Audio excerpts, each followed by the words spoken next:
Vous écoutez IDFM, il est 21h. Bonsoir à toutes et à tous. Au-delà du miroir, comme chaque lundi depuis plus de 30 ans sur l'antenne d'IDFM. Ce soir, c'est Émilie Devienne. Elle est coach. Elle est coach depuis plus de 15 ans. Elle accompagne des personnes dans leur recherche d'un équilibre entre croissance personnelle et développement professionnel. Elle est l'auteur d'une vingtaine d'ouvrages. On l'accueille ce soir pour découvrir la méthode originale d'auto-coaching par les livres ou le biblio-coaching. Bonsoir, Émilie Devienne. Bonsoir, Joël. Alors, à toutes celles et ceux qui vont nous écouter ce soir. J'avais oublié de monter le micro, ça y est, c'est fait. Alors, un petit livre sympa, hein. Franchement, vous êtes coach depuis longtemps. Qu'est-ce que c'est qu'un bon coach ? Alors, c'est déjà un coach qui a suffisamment travaillé sur lui ou sur elle pour pouvoir comprendre ce qui va se passer en lui ou en elle quand elle va entendre des choses dans cette relation d'échange et de dialogue. Et cet espace de parole que va être une séance de coaching, c'est aussi une personne qui a fait des études suffisamment poussées pour savoir un petit peu de quel bois nous sommes tous faits et faites. Et c'est aussi une personne, je pense, qui peut être accréditée dans une association professionnelle, dont celle dont je suis membre, la Société française de coaching, dont je suis membre titulaire. Pourquoi ? Tout simplement pour donner des garanties aux personnes qui nous font confiance et qui sont souvent dans une grande situation de vulnérabilité. Donc, se méfier, et j'avais écrit d'ailleurs un livre aussi sur le coaching pour le grand public, se méfier des apprentis sorciers, se méfier des personnes qui, après 3 heures de formation, quelque part s'affichent coach.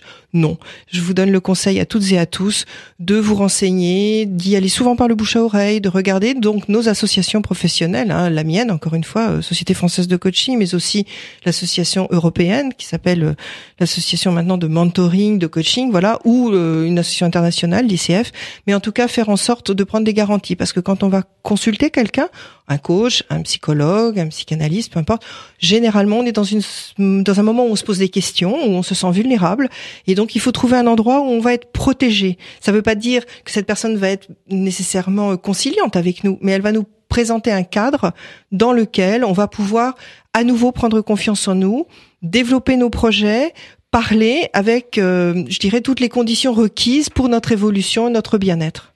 Vous dites aussi qu'un bon coach n'est pas celui qui vous donne des réponses souvent toutes faites, mais celui qui a su développer le talent de vous poser les bonnes questions. Hein.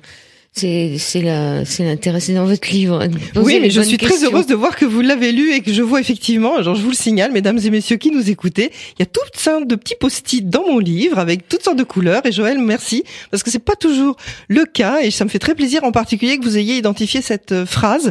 Et on est déjà dans du biblio-coaching, puisque finalement, biblio-coaching, c'est lire et retenir des choses qui vont faire écho en nous, et que vous ayez retenu ça me fait très plaisir. Oui, notre boulot, là je parle beaucoup ce soir, mais grâce à vous, puisque vous m'invitez, mais dans une séance de coaching, je me tais, je pose surtout de bonnes questions.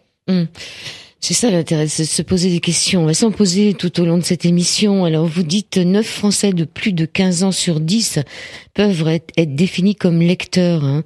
Ils ont lu au moins un livre au cours des 12 derniers mois. Plus précisément, en moyenne, ces Français ont lu 14 livres en format papier et 2 en format numérique. Ceux qui lisent le moins sont les 25-34 ans et le plus, les 65 ans et plus, souvent les femmes. En outre, 48% des Français lisent tous les jours ou presque. Donc, l'édition se porte bien. Écoutez, je pense que l'édition, en tant que pratique culturelle pour nous, se porte bien. Il suffit, je pense que nous sommes nombreux ce soir à prendre régulièrement le métro, le RER, etc. et de voir beaucoup de gens. En tout cas, moi, j'en suis heureuse à chaque fois que je le fais. Dieu sait que j'utilise les transports en commun.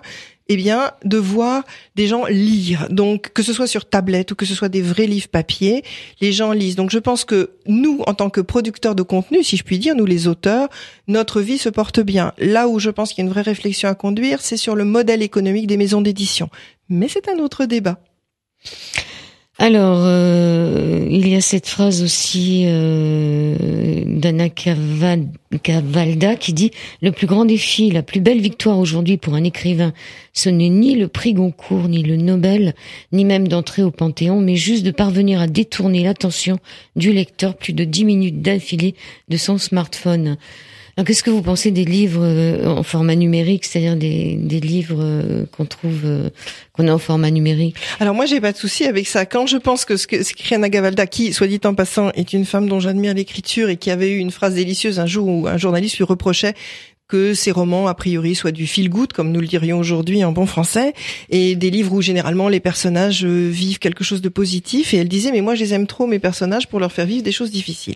Parenthèse close, mais je me sens assez proche de sa vision des choses. Donc, pour ce qui est du format numérique, le sujet dans la phrase qu'elle dit sur les smartphones, c'est que souvent, la personne, c'est pas tant le livre numérique à ce moment-là, c'est je suis en train de lire et je suis absorbée parce que je reçois un SMS, parce que j'ai une alerte, comme on a toute notre petite sonnerie pour faire une notice, parce que il se passe quelque chose sur un fil de presse auquel nous sommes abonnés. Il y a un podcast nouveau, de balado-diffusion, comme diraient mes amis québécois, d'une nouvelle émission et qui va arriver parce qu'on reçoit un SMS. Et donc, on va être distrait de notre lecture. Et c'est ça qu'elle voulait dire par cette phrase-là. C'est-à-dire, on peut, que ce soit un format numérique ou un format papier, on est dans notre lecture, on est dans une histoire, ou on est dans la défense d'un point de vue si l'on parle d'un essai. Et d'un seul coup, on a un petit ding qui rebondit, on se dit, ah mon Dieu, qui m'appelle, pourquoi, ou qu'est-ce qui se passe dans le monde, etc. Et c'est vrai que les auteurs, et pour avoir commencé à me rompre à l'exercice d'écrire des romans, un des défis, je pense, est d'arriver à être suffisamment haletant dans notre écriture pour faire en sorte que notre lecteur ait envie de s'y plonger et de dire, bon, bah, même si ça sonne, je verrai plus tard. Oui, c'est quand même pratique la tablette quand on est chez soi, qu'elle n'est pas branchée à l'ordinateur. Alors là, absolument. Pour moi, j'ai pas de débat autour de papier ou tablette. J'aime bien les livres papier. J'ai d'ailleurs apporté ce soir plusieurs livres au cas où nous en aurions besoin. Pour autant, moi qui aime beaucoup voyager avec mon sac à dos sur le dos, je reconnais qu'une tablette, quand on part un mois en expédition au Népal, au Kamchatka, en Mongolie ou ailleurs, ou en Inde, on est ravi de n'avoir que notre tablette. Et bien content quand on trouve de quoi l'alimenter, mais c'est quand même nettement mieux. Et puis, on peut aimer le livre papier parce qu'il y a un rapport différent. Il y a une odeur, il y a un toucher. C'est autre chose encore. Alors après, si on le rapporte à notre pratique de la lecture associée à ce qu'on appelle ce soir le biblio-coaching ou pour d'autres professionnels de la bibliothérapie, je trouve, mais peut-être parce que j'ai aussi mon âge, que le papier c'est pratique, on annote, on griffonne, bon. Mais pour de plus jeunes générations ou peut-être des gens même de mon âge, à savoir 50 ans et plus, qui sont plus geeks que moi, ils peuvent être très heureux aussi de prendre des annotations puisque les liseuses et les tablettes le permettent tout à fait. Je pense que nous, les auteurs, on n'a pas de souci au niveau du contenu. Vraiment, c'est pas nous qui... Au contraire, nous, c'est le bonheur. On démultiplie les tuyaux, si je puis dire, par lesquels transmettre notre contenu, transmettre des histoires, transmettre des réflexions, transmettre des recherches. Donc nous, on est bien lotis. Alors, quel besoin d'écrire pourquoi on a un tel besoin d'écrire? Parce que pour qu'il y ait des livres, il faut qu'il y ait des gens qui écrivent, on est d'accord? Ah oui, ça on est bien d'accord. Alors écoutez, là je vais parler en mon nom personnel qui ne concerne que moi-même, c'est ça. Et pour moi, le besoin d'écrire, il est venu très tôt. Alors peut-être parce que je suis fille unique et que je me suis créé tout plein de petits camarades, mais aussi parce que le grand avantage d'écrire, c'est qu'on se crée plein de vies.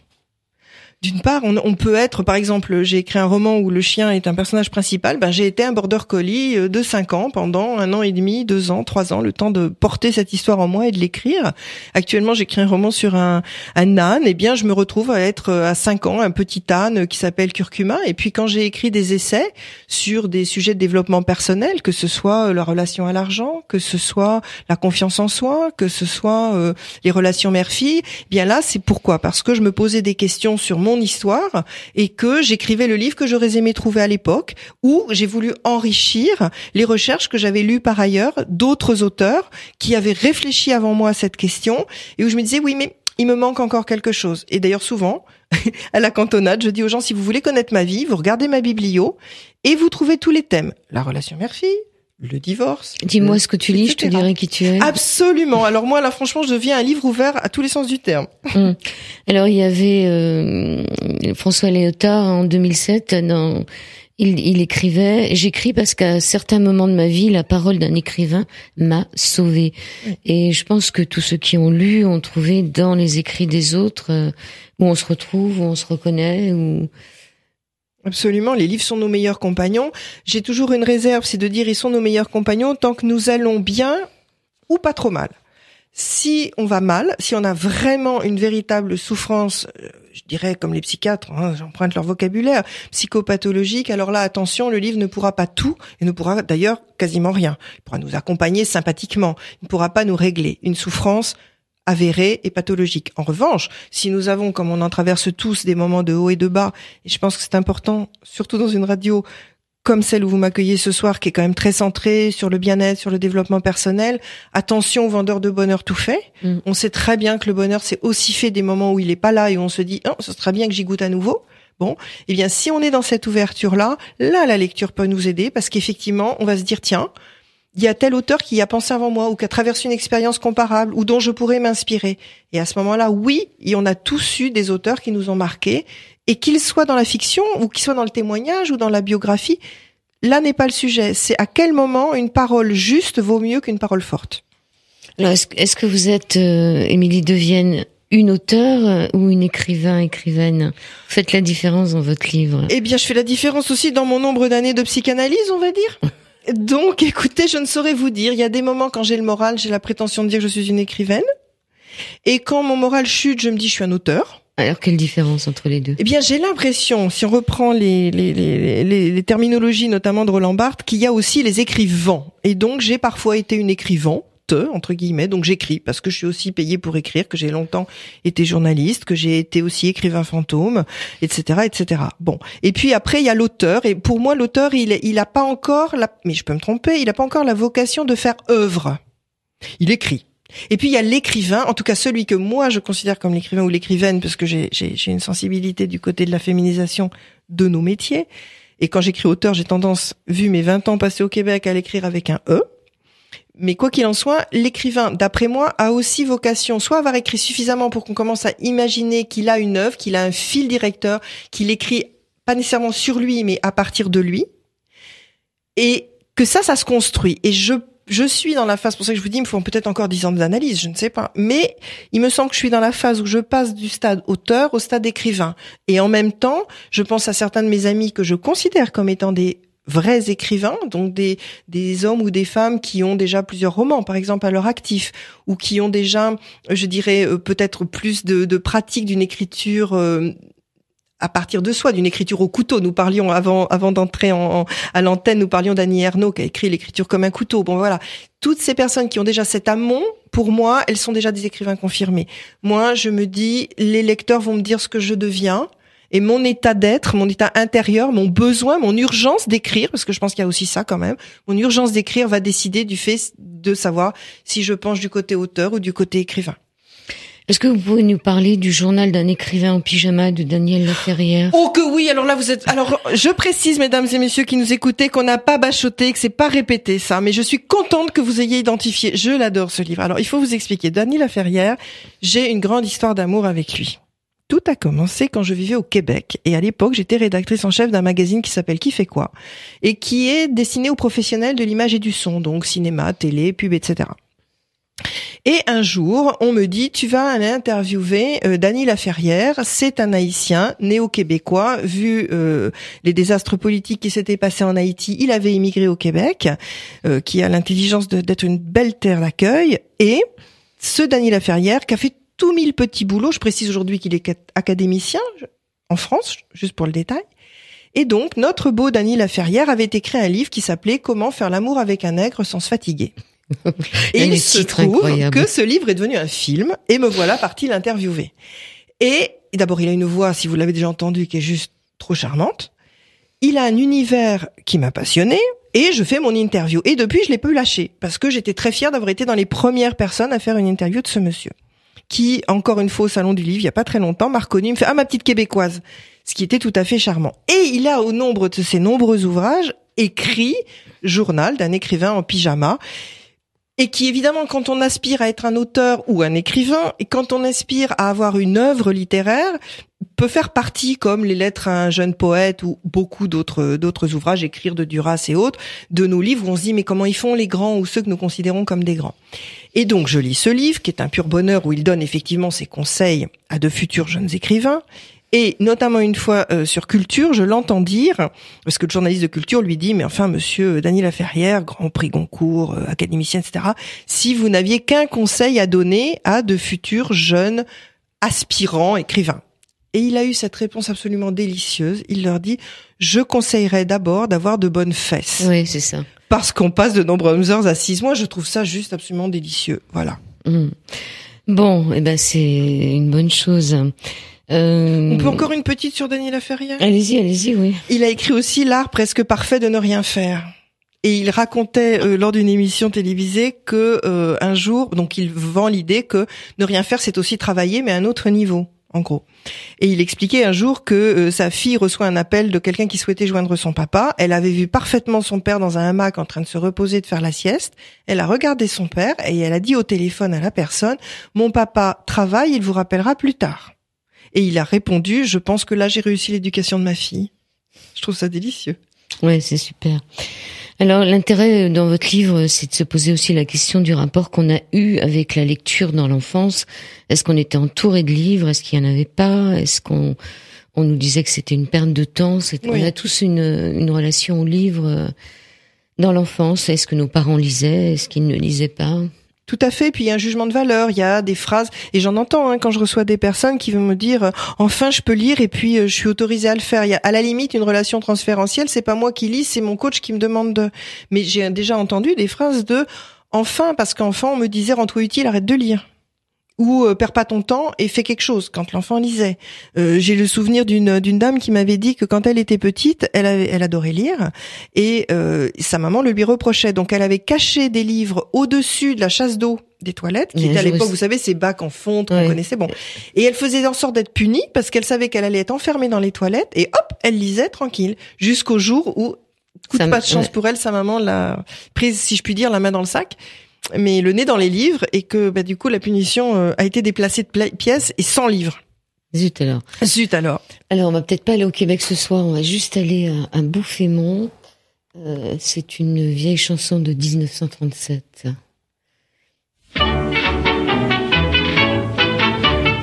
Chanson que nous avons ramenée de Seine-et-Oise à Bouffémont. Allons-y. Entre Paris et Pontoise, il existe aux environs un patelin en Seine-et-Oise qui s'appelle Bouffémont. Mon ami vient d'y acheter une villa et chaque été, il passe ses journées entières à Bouffémont. Il délaisse même ses affaires pour Bouffémont. Il n'a pas, je vous le certifie, d'autre ambition. Son seul plaisir dans la vie, c'est Bouffémont. Alors c'est Odette, au plus loin d'être, soin 1937, Bouffémont, c'est pas très loin d'Anguin-les-Bains. Nous sommes dans cette deuxième partie d'émission avec Émilie de Vienne, biblio-coaching, les livres à lire pour éclairer votre vie. Il y a cette citation de Paul Ricoeur dans votre livre. Que saurions-nous de l'amour? Que saurions-nous de l'amour et de la haine, des sentiments éthiques et en général de tout ce que nous appelons le soi, si cela n'avait été porté au langage et articulé par la littérature? Dans la littérature, on lit des choses qu'on n'arrive pas à exprimer soi-même. Je pense, ou effectivement on lit des choses qu'on n'arrive pas à exprimer soi-même. On peut aussi lire des choses que nous n'osions pas dire, que l'on portait, mais qu'on n'osait pas dire, ou pour laquelle on n'arrivait pas à mettre des mots. Donc en fait la littérature, surtout si elle est une littérature orientée, c'est-à-dire orientée dans le sens où j'achète un livre parce que je cherche à, comme je l'ai mis en sous-titre du bouquin, à éclairer ma vie, c'est-à-dire là, je lis pas simplement pour me distraire, pour m'informer, pour passer un moment de détente, pour m'évader de mon quotidien. Je lis parce que je suis en quête d'une réponse sur quelque chose. Et effectivement, je pense que ce qui est formidable, c'est d'imaginer que, quels que soient les auteurs, et j'ai tendance aussi à ne pas faire de snobisme littéraire dans la démarche de biblio-coaching, ni dans la vie en général, mais a fortiori dans le biblio-coaching, et donc d'aimer aussi bien des auteurs dits populaires que des auteurs dits élitistes. Et je pense que ce qui est intéressant, c'est de se dire que beaucoup d'hommes et de femmes à travers les siècles et encore à notre époque réfléchissent à des thèmes très transversaux. Évidemment l'amour, le deuil, les relations aux parents, le goût du voyage, la question d'oser, je pense à Une chambre à soi avec Woolf, oser écrire quand on est une femme et que on n'est pas là pour ça. Voilà, et je trouve que c'est fabuleux de se dire je peux lire un livre pour passer un bon moment, mais je peux aussi lire un livre en me disant, mon petit coco, qu'est-ce que t'as à me raconter, toi? Qu'est-ce que tu pourrais me dire? Et ce que je trouve souvent, et j'imagine que vous en avez fait expérience, je l'ai faite aussi, et certainement que des personnes qui nous écoutent maintenant vont se dire, ah bah oui, elle a raison. On a certaines fois lu des bouquins, et puis finalement on les reprend plus tard, et on se dit, tiens, c'est drôle, cette phrase ne m'avait pas marqué. Et puis d'un seul coup, clac, elle fait écho à un moment donné dans notre vie. Et ça, moi, je trouve ça fabuleux. Oui, dans le fait de lire et de relire, on trouve ça un peu plus loin. De mettre son nom à la place aussi du personnage. Ah ben oui, complètement. Comment aurions-nous agi si nous avions été tel ou tel personnage? Et ça peut être en positif comme en négatif. Je me souviens par exemple de ma belle-fille qui à l'époque, alors la pauvre chérie c'était pour le bac, et elle avait le CID et ça passait pas. Bon, une adolescente qui à l'époque a pas du tout envie de ça. Et à un moment donné je lui dis mais c'est tellement beau, enfin Chimène, Rodrigue, et elle me dit mais pardon, je suis désolée auditeurs, auditrices, pardonnez-moi, et Joël aussi. Elle me dit mais quelle conne. Et je lui dis mais enfin écoute non. Et c'était intéressant de se poser cette question. Et bien c'est déjà du biblio-coaching. En quoi elle trouve que Chimène n'est pas de sa génération et qu'est-ce qu'elle ferait alors qu'on est sur des thèmes complètement transverses et des thèmes qui, enfin, je dirais, traversent les siècles. L'amour, les amours interdits, les passions amoureuses, on est dedans. Donc c'est fabuleux d'imaginer que tout ça peut nous apporter, toute cette écriture est à notre disposition pour se mettre en mouvement, nous, aujourd'hui, dans un moment où on vit quelque chose de difficile. Moi, je trouve ça superbe. Alors, comment faire pour choisir? Effectivement, dans la production commercialisée en 2014, c'était 68 187 nouveautés et nouvelles éditions. Et pour ajouter à l'abondance, on dénombrait 704 030 références disponibles au total. Comment faire le choix? Alors, comment faire le choix dans tout ça? Déjà en identifiant son besoin ou ses besoins. Comment faire pour identifier ses besoins? Alors c'est un peu l'objectif du livre. Au début, bien évidemment, quand les gens viennent nous voir, alors nous étant moi et d'autres de mes confrères qui se sont formés soit avec moi, soit sans moi, à l'accompagnement par la lecture, en étant eux-mêmes déjà des coachs, et encore une fois, je reviens au début de notre émission, des coachs dûment certifiés. Et il me semble que c'est important dans cet univers du développement personnel où on peut trouver le mieux comme le pire.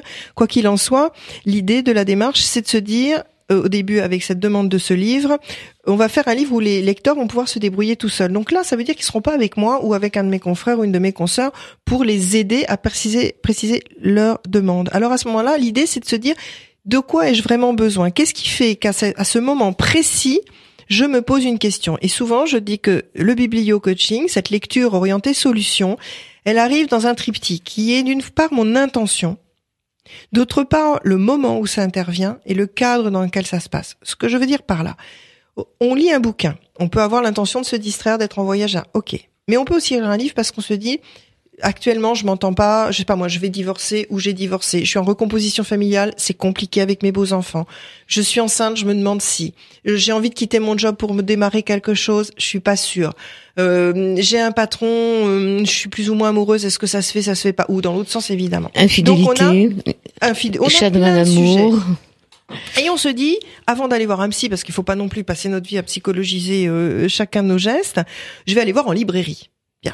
Et donc, à ce moment-là, le premier contact, c'est de dire au libraire, vous auriez pas un livre sur, aussi bien que nous parlions hors antenne, je vais vous faire une grande confidence, tous celles et ceux qui nous écoutaient, nous parlions chat. Et donc, Joël et moi avons des chats. Eh bien, par exemple, il y a un livre que j'adore, c'est Le chat coach, comment le chat coach-t-il son humain de compagnie. C'est un vieux bouquin, mais je l'adore. Mais on pourrait avoir des problèmes avec nos chats et arriver chez le libraire et dire, voilà, est-ce que vous auriez un bouquin sur les chats? Et évidemment, une étagère entière va se présenter à nous. De la même façon, on va arriver chez notre libraire et dire, je traverse un deuil ou une de mes amies vient de perdre son mari, sa mère, j'aimerais lui offrir un cadeau, que me recommandez-vous? Et un vrai beau libraire, comme on en connaît tous et comme je vous invite tous à les encourager, vont lui dire, écoutez madame, on a ci ou on a là. Très bien. Mais ça va s'arrêter là, dans la mesure où après la personne ne va pas retourner chez ce libraire pour lui expliquer que telle phrase l'a particulièrement déroutée, marquée, irritée, que tel passage a fait écho à son histoire personnelle, qu'un autre elle aimerait s'en inspirer mais qu'elle sait pas comment faire. Et c'est là où nous intervenons si ces personnes viennent nous voir. Mais si elles ne viennent pas nous voir, il y a dans le livre suffisamment de questions pour les aider à se demander de quoi ai-je vraiment besoin. Et une des pistes, c'est de se dire, ma demande, il faut qu'elle soit précise, il faut qu'elle soit possible, il faut qu'elle soit positive. Précise, ça peut être, par exemple, je voudrais essayer de comprendre pourquoi, depuis que mes gamins sont ados, je les ai perdus, je les comprends plus, je dialogue plus. Ou, je voudrais arriver à comprendre pourquoi j'ai 50 ans, j'en peux plus, j'ai envie de changer de job et qu'on me dit t'es dingue parce que tu as un CDI et qu'on ne quitte pas un CDI à 50 ans. Je vous prends un exemple d'une cliente que j'ai eue assez récemment. Bon. Alors sur les ados, là, c'était à la page 80. Et on va la repartir sur ces chers trésors. Faciliter les relations avec ses enfants. Vous donnez 2 livres, là, Comprendre les émotions de nos enfants, de Robert Zuliu. Oui, Robert Zuili, effectivement. Oui. Ou Comment élever son ado d'appartement, d'Anne de Rancourt. Et là, vous demandez donc, il y a des actions à faire. Oui. Vous nous mettez aussi les postures éducatives parentales. Est-ce qu'on est un parent arbitraire, conciliant, instructeur, anxiogène ou démissionnaire, ou culpabilisateur? Ça, il y a des petites croix à faire. Est-ce que vous êtes arbitraire? Jamais, rarement, de temps en temps ou fréquemment. Enfin voilà, il y a des exercices à chaque possibilité. Ça, c'était pour les ados. Il y avait, en premier, vous nous proposez de se connaître. Hein, donc, on a parlé de Annie Ernaux tout à l'heure. Et puis, il y a Pérec aussi. Hein, le Je me souviens, Je me souviens de Pérec, qui est donc un livre de souvenirs. De mémoire, il en écrit 180, je crois. Et donc, au lieu de faire je suis né un beau jour de printemps, nanana, et il m'est arrivé ça, il a, un peu comme Annie Ernaux l'avait fait avec les années d'ailleurs, il a écrit un livre avec des saisissements, des petits fragments qui sont je me souviens. Alors, pour le coup, c'est moi qui vais me souvenir. Je me souviens que Alain Delon était garçon boucher. Je me souviens que la plaque d'immatriculation de mon oncle, c'était DZ, je ne sais trop. Et on peut le faire, nous aussi. Par exemple, là maintenant, on pourrait imaginer, je vais vous le proposer, tiens, Joël. Allez, on va se souvenir. Un rapport à la lecture. On va rester sur la lecture, on va quand même pas dépasser le cadre et aller dans l'intime. Un rapport à la lecture qui commencerait par je me souviens. Je me souviens d'un livre qui s'appelait Minuit. Voilà. Ben voilà un exemple. Et que j'ai retrouvé très très longtemps après avec juste le titre. Vous voyez? Et alors, si nous étions dans une séance de biblio-coaching, on irait chercher quelle était l'émotion. Qu'est-ce que ça vous a donné envie de voir? Et Minuit, aujourd'hui, ça évoque quoi? Et en quoi est-ce en lien avec votre demande d'aujourd'hui? Ce que nous sommes en train de faire, c'est ce que l'auditeur actuellement qui nous écoute pourrait faire. De quel livre se souvient-il, par exemple, à l'instant précis où nous parlons? Ça peut être un livre de l'enfance, ça peut être... moi, tiens, je peux vous le faire? Moi, ce qui me vient maintenant, c'est bizarre, d'ailleurs, ça me donne le chair de poule. Quand j'ai rencontré un homme qui a compté énormément dans ma vie, il s'est trouvé que très rapidement, on a parlé du Grand Maulne. Ouais. Je sais pas pourquoi, c'est lui qui me revient maintenant, alors que... Et vous l'avez relu adulte? J'ai relu adulte. C'est décevant, hein. Oui, mais à l'époque, ce qui m'avait fasciné, c'est que cet homme et moi, le Grand Maulne, il comptait. Et ce qui est bizarre, c'est que, avant de venir vous voir, j'ai pris, je dois l'avouer, une coupe de champagne chez ma cousine qui habite Enghien depuis très longtemps et dont le mari ils ont une tradition de commerce depuis 1920, m'a dit Philippe tout à l'heure, à Enghien. Et donc j'étais chez eux avant de venir vous voir. Et bien évidemment, nous avons parlé du sujet d'aujourd'hui. Et donc on a fait un petit tour justement et les bouquins, parce qu'évidemment on a parlé de nos livres. Et on a eu exactement la même remarque. Et quand est arrivé mon tour, je leur ai dit à quel point moi, une des femmes qui m'a le plus inspirée dans mon écriture, c'était Françoise Sagan. Et vous voyez, je vous ai dit Françoise Sagan, j'ai pris cette coupe de champagne chez Catherine et Philippe, il devait être 18h30, il est 21h30 et on passe au Grand Maulne. Vous voyez à quel point on est marqué par non seulement des connaissances livresques ou intellectuelles ou culturelles, mais aussi terriblement émotionnelles. Et c'est ça qui est beau dans l'accompagnement par les livres. Alors donc ça c'était mieux se connaître. Après il y a mieux se reconnaître avec l'autobiographie. On peut faire une autobiographie, on peut se la faire sans commencer par je suis né le 7 juillet de telle année à tel endroit. Absolument. On peut la faire autrement, l'autobiographie. Mais bien sûr, on peut la faire par des souvenirs, on y revient, c'est ce que nous disions tout à l'heure. On peut la faire par un événement marquant à partir duquel on s'est construit ou construite.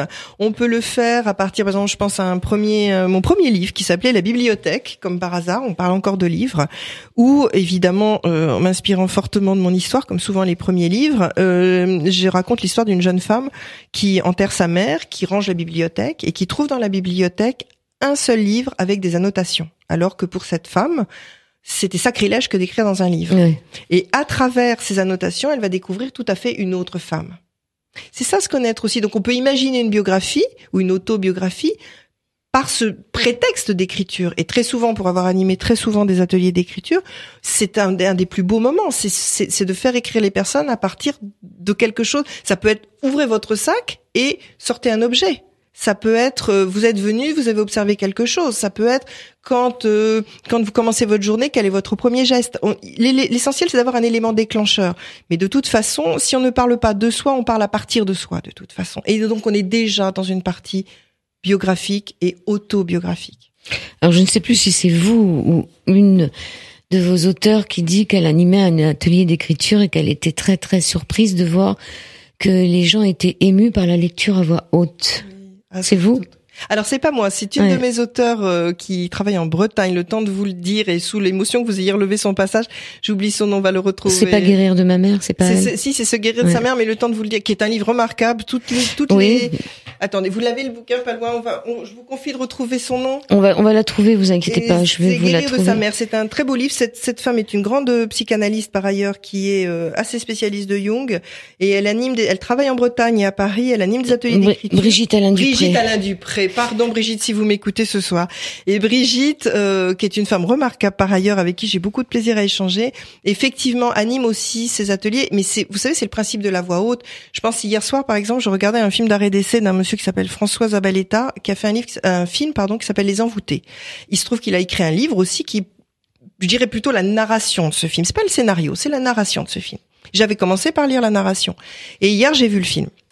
C'est tout autre chose. Parce que là, on parlait des intentions tout à l'heure, hein. L'intention, le moment et le cadre quand on se lance dans du biblio-coaching. C'est la même chose, là. Quelle est mon intention dans ma voix quand je prononce une phrase? C'est tout le bonheur, moi qui aime tant les contes, c'est tout le bonheur du conte. Si je vous dis, c'est l'histoire d'une princesse, il y a un âne, elle est supposée épouser son père, et puis ça va mal, et puis elle va devenir une espèce de gueuse dans une ferme, on est très loin de peau d'âne. Mais si je commence à vous dire, c'est une jeune femme à qui on pose le défi d'épouser son père. Et pour ça, on va tuer la peau de l'âne. Mais elle ne le veut pas. Et d'ailleurs, un autre conte s'appelait « Mille fourrures ». Et qui prend soin de sa princesse intérieure, même quand elle est souillon dans une ferme et qu'une sorcière crache des crapauds? Que se passe-t-il jusqu'à la rencontre du prince? Vous avez bien entendu dans ma voix qu'il y avait quand même une nuance. Cendrillon. Ouais, allez, on va la marier avec peau d'âne. Sa princesse intérieure aussi, elle a une façon de se métamorphoser assez... Tout à fait, mais nous sommes des princesses intérieures. Alors, donc, d'en prendre le recul par rapport à sa mère, il y a le livre de Guérir de sa mère de Brigitte Alain Dupré qui est paru en 2013, avec laquelle j'aurais dû faire une émission, mais je vais essayer de le faire avec un peu de retard. Oh oui, et puis vous savez, une des grandes qualités, et quand on s'est connus, c'est une des choses que j'avais beaucoup appréciées dans son livre, c'est qu'elle ne culpabilise aucune maman. C'est-à-dire, elle ne dit pas, mais bien sûr, si nous on a une telle histoire, c'est parce que notre mère... Non. Chacun fait au mieux de ce qu'il peut. Et après, à nous de travailler pour comprendre ce que chacun a fait à partir d'une bonne volonté. Voilà. Le pays de l'absence de Christine Orban. Oui. Donc c'est les deux livres que vous proposez pour... Alors c'est vrai que vous savez, pour ce livre, ça a été vraiment difficile pour moi parce que effectivement l'éditeur, et je le conçois volontiers, donc les éditions Le Duc, ont voulu que j'identifie un certain nombre d'ouvrages. Mais bien sûr, entre le moment... D'abord, c'est très difficile, moi qui suis une balance, on parlait de naissance tout à l'heure, moi qui suis née un 3 octobre, je peux vous dire que choisir, surtout pour des choses comme ça, c'est extrêmement dur. J'ai envie d'emporter toute ma bibliothèque avec moi. Même aujourd'hui, en venant, j'aurais emmené des cartons entiers si j'avais pu. Donc, il y a cette difficulté et il y a le côté très arbitraire. C'est-à-dire que ce livre peut faire écho chez quelqu'un et pas chez l'autre. Et d'où l'intérêt aussi d'écouter les personnes, parce que souvent, selon leur sensibilité, leur champ culturel, leur pratique de la lecture, on va pouvoir plus ou moins orienter vers tel ou tel type de livre. Donc là, j'ai de manière arbitraire choisi cela, mais il y en aurait 1000 autres. Oui, ça n'a pas dû être facile. C'était difficile. Je reconnais que je me suis bien amusée, mais c'était difficile. Et heureusement que tous les auteurs qui ont accepté de participer dans l'ouvrage ont aussi, eux, eu leur touche, de manière aussi à ce qu'il n'y ait pas que ma sensibilité, parce que ça joue aussi dans nos recommandations. Alors, se pencher sur les relations avec sa mère, c'est fait avec son père, c'est Rue des Boutiques Obscures. C'est un film de 82, un livre de 82 de Patrick Modiano. Oui. Abraham et fils de Martin Winkler. 2016, c'est plus récent. C'est plus récent. C'est plus difficile encore les relations avec le père ou avec la mère. C'est plus conflictuel avec la mère en général. Alors, étant une fille, j'aurais envie de vous dire que les relations avec la mère sont pas simples. Je les ai réglées en écrivant à la bibliothèque. Les relations avec le père, moi, coup de pas de chance, un avion d'une grande compagnie aérienne a décidé de s'écraser dans une nuit de Noël et donc a décidé que j'allais régler ça à 17 ans. Donc après, eh bien, on fait comme on peut et donc j'ai un de mes projets de livre qui s'appelle C'est comme un chagrin d'amour. Vous avez la réponse. Et le chagrin d'amour, on le verra en troisième partie d'émission, juste après la pause musicale.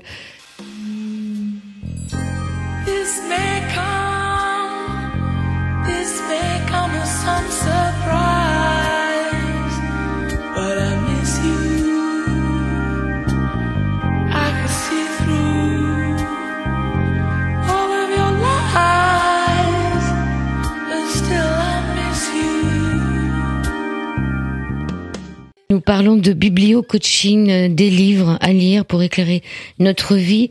Donc, on a vu un peu, il est beaucoup question de la famille dans votre livre, hein, du couple, de l'infidélité, du chagrin d'amour, des enfants, on en a parlé, des rapports avec la mère, avec le père, de la retraite.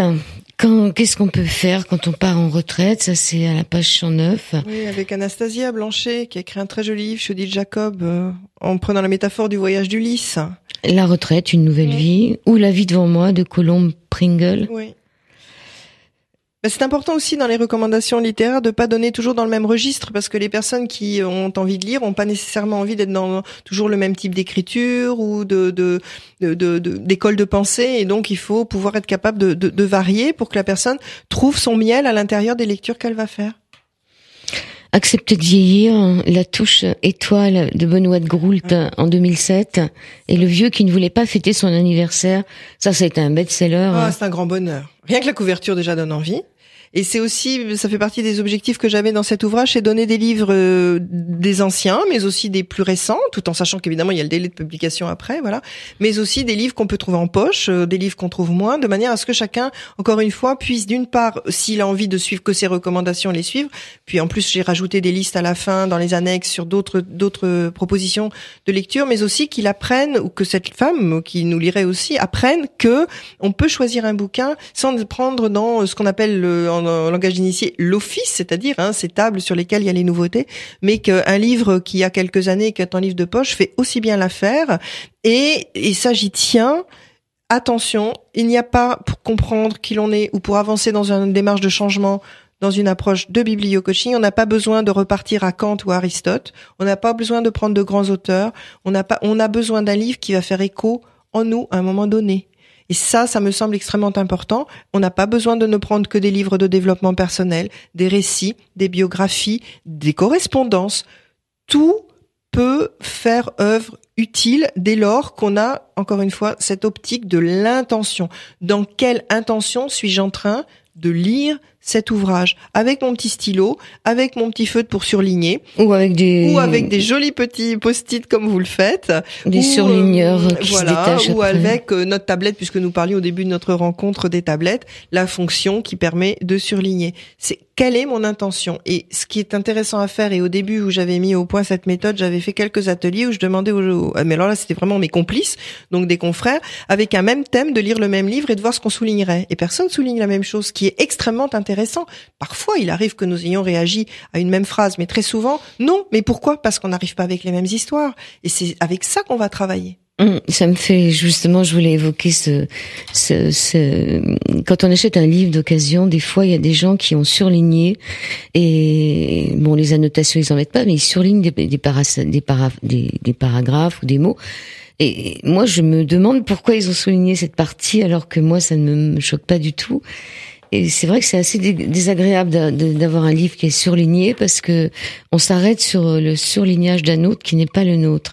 Ce sont des gens qui ont dû disparaître. Ça nous amène à la page 115, Vivre un deuil, une mort très douce de Simone de Beauvoir, paru en 72, et D'autres vies que la mienne d'Emmanuel Carrère en 2010.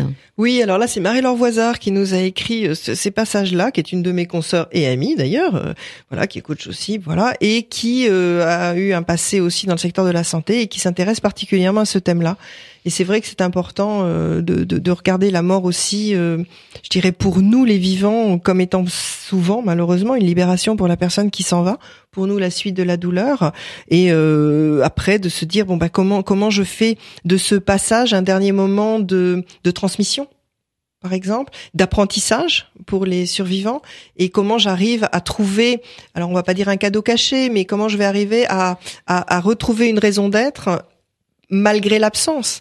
Et après, le débat que nous pouvons avoir, et je pense que sur votre antenne, on peut aller un peu plus loin, puisque vous avez quand même une orientation très développement personnel, spiritualité, etc., se dire, c'est pas parce qu'ils sont plus visibles qu'ils sont absents. Et donc, on peut dialoguer avec eux différemment. Alors après le deuil, il y a un chapitre sur hériter au sens propre et au figuré, avec hériter sans se déchirer, les enjeux affectifs de la transmission, d'Isabelle Gravillon et Ginette Lespine, ou alors plus ancien, de 1847, un livre d'Honorat de Balzac, Le cousin Pons.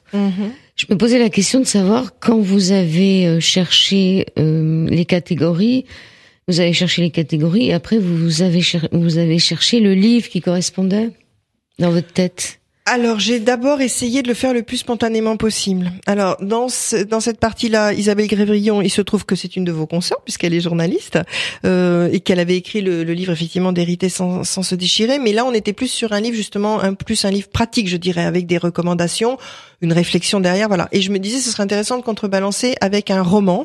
Et j'avais repensé à Balzac, parce qu'on est quand même dans un imaginaire et dans un univers d'écriture qui me semble être très proche dans tout ce qui est héritage. On repense au Père Goriot, on repense à tout ça, c'est-à-dire le côté la peau de chagrin, etc. Donc tout un univers autour du bien, du lucre, de l'avarice ou pas, ou de la transmission justement. Et qu'est-ce que je mets là-dedans? Et je me suis dit, tiens, au lieu de mettre aussi tout le temps que des ouvrages contemporains, on va repartir un peu dans le 19e. On a la honte, subir la honte. On aurait mis, il y en avait un de Annie Ernaux, qui s'appelle La honte. Oui, tout à fait. Mais bon, vous l'avez pas mis. Quand on disait la parole, excusez-moi, mais quand vous dites Annie Ernaux et qu'on parle je disais tout à l'heure, on écrit pas sur soi, mais on écrit à partir de soi. Voilà. Alors, on parlait auteur-écrivain. Voilà bien une femme écrivaine. Enfin, si j'ai la prétention de pouvoir le dire, qui a fait œuvre de son histoire personnelle, sans que jamais ce ne soit nombriliste.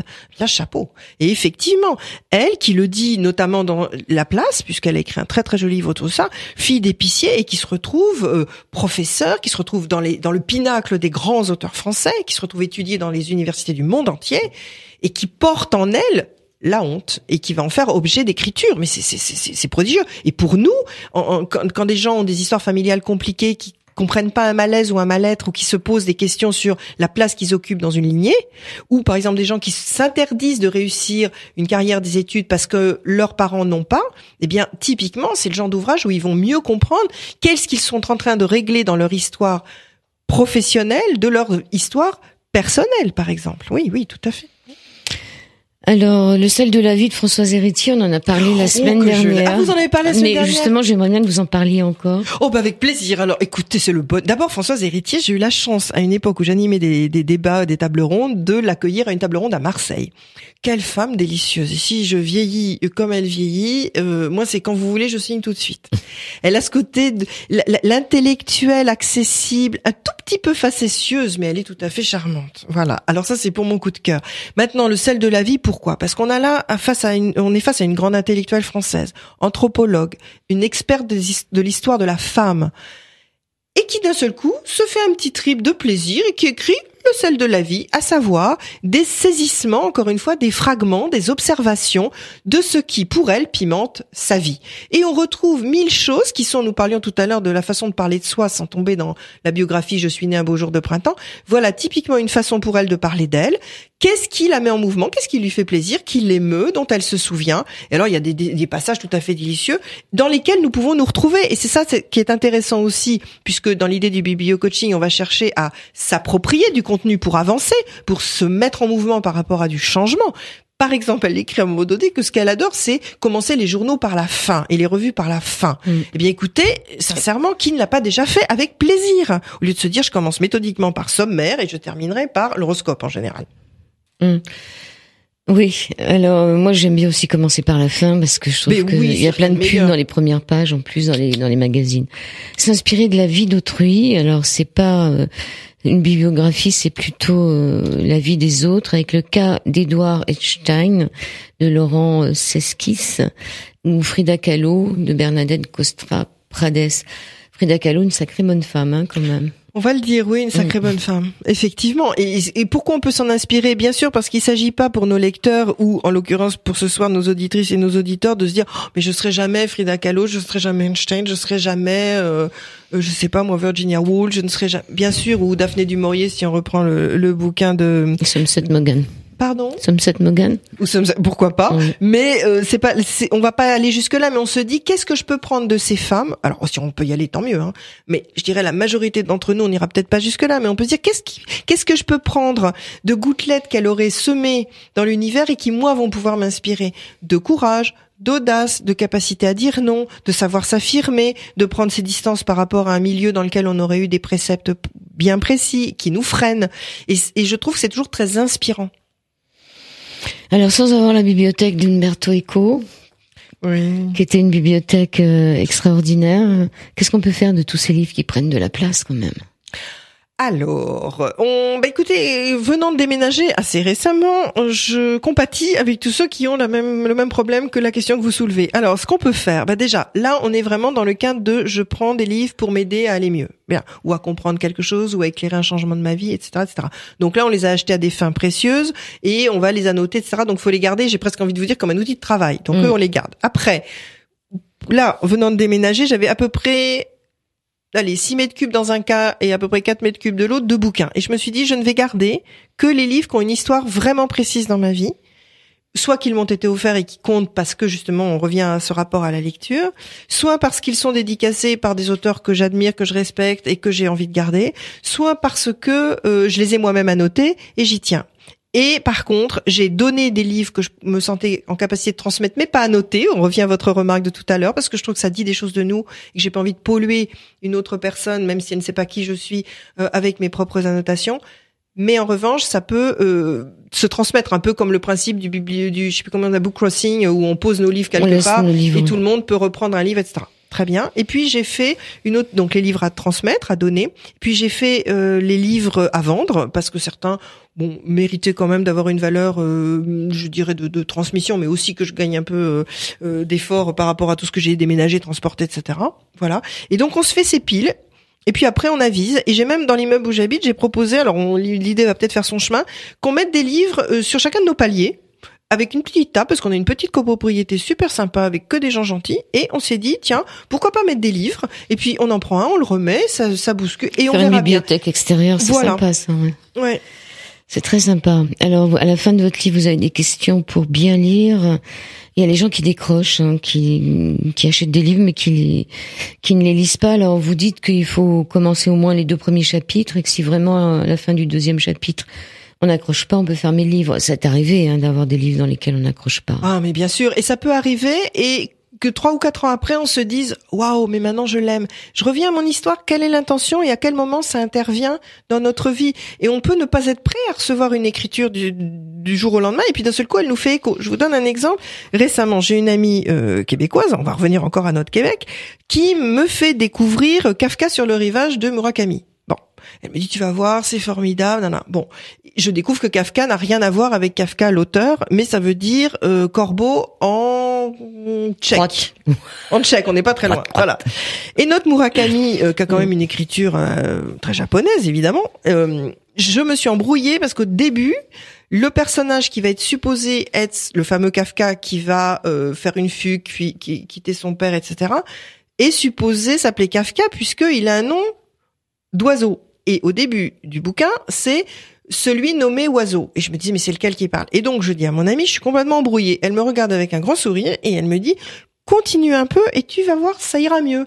Voilà, c'est ça. Donc, même avec une pratique de la lecture que j'ai la prétention de croire quand même un peu aguerrie, eh bien, il y a encore des moments où je suis déroutée. Mais il faut accepter de rentrer dans l'univers d'un auteur et de se dire, bon, allez, je me laisse porter, je vais faire un effort et je vais aller un peu plus loin. Et je pense que ce soir, en vous quittant et en rentrant dans ma maison, je vais attaquer le chapitre 4 et que je vais tranquillement rentrer dans l'univers de notre Murakami. Murakami. Alors, il y a les livres, justement, qu'on n'arrive pas à lâcher avant de les avoir terminés, oui, qui font que le matin, on a, comme disait l'invité de la semaine dernière, on a les yeux comme des œufs durs.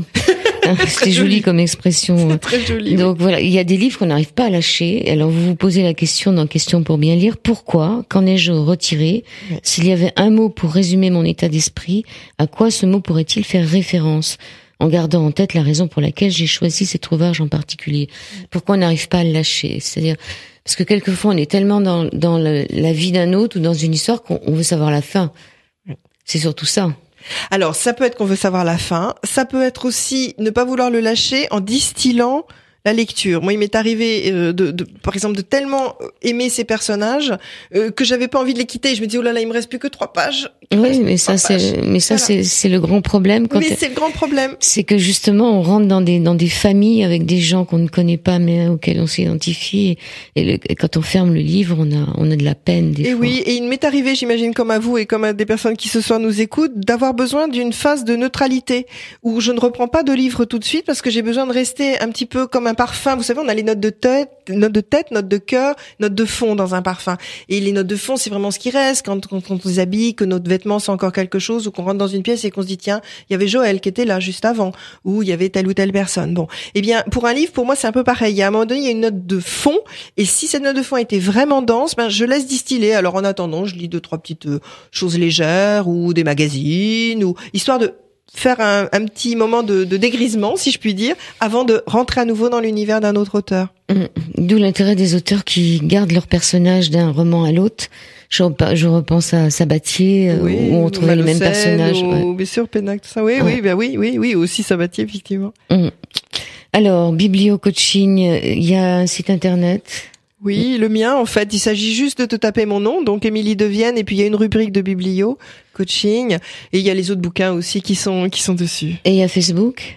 Et il y a Facebook. Je fais des efforts. Alors Joël, vous ne pouvez pas voir, mais je vous signale, Joël vient de faire un clin d'œil parce qu'effectivement, j'essaie de faire des efforts pour être plus présente sur les réseaux sociaux, mais c'est pas toujours naturel pour moi. Donc si vous allez sur mon site ou sur ma page auteur sur Facebook, pardonnez-moi, je suis pas toujours à date. Alors, 3 étapes simples.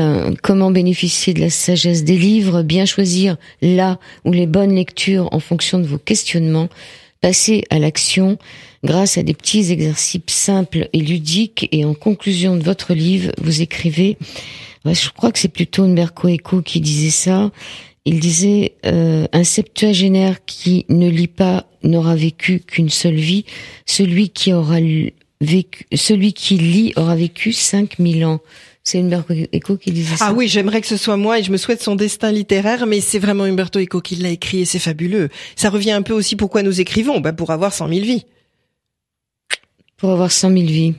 Bon, alors j'en suis pas là encore, mais j'ai déjà été un chien, j'ai été un âne, j'ai été un nez en parfumerie.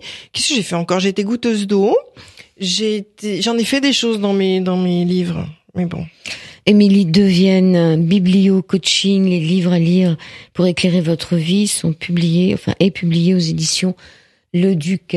Vous avez une citation pour terminer l'émission? Il n'y a de bons amis qui ne se quittent. C'est de qui ça? C'est même pas une citation, pour le coup c'est un dicton. Et maintenant une citation, j'en ai tout plein des citations. Il y avait celle du tout début dans le bouquin du biblio-coaching. J'en avais mis une aussi autour de l'écriture, sur les 4e de couverture. Alors c'est une citation de Vincent Delerme, là on est dans la chanson, mais moi la chanson ça m'inspire aussi, et qui dit que sur une 4e de couverture, on cherche tous la même aventure. Eh bien cherchons des aventures, vous voyez, c'est sur les 4e de couverture, nous cherchons la même aventure. Et cherchons des aventures dans nos lectures et on va se trouver. Merci beaucoup Émilie Devienne. Merci Joël de m'avoir reçu ce soir. Merci à vous. Merci.